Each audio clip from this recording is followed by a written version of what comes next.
तर अमेरिकेत 2 लोकप्रतिनिधींवर घरात घुसून गोळीबार करण्यात आलेला आहे।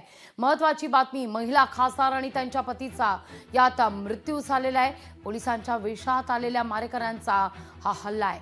पोलिसांकडून हल्लेखोरांचा शोध सुरू आहे। अमेरिकेच्या मिनेसोटा या ठिकाणी असलेल्या 2 लोकप्रतिनिधी जे स्टेट सिनेटर जॉन हॉफमॅन आणि स्टेट रिप्रेझेंटेटिव्ह मेलिसा हॉटमॅन यांच्या घराच्या परिसरात गोळीबार झालेला आहे आणि स्थानिक अधिकाऱ्यांनी याला टार्गेटेड हल्ला असं संबोधलेलं आहे। जॉन हॉफमॅन हे या हल्ल्यात जखमी झालेले आहेत, तर मेलिसा हॉटमॅन आणि त्यांच्या पतीचा मृत्यू झाला असल्याची माहिती समोर येते।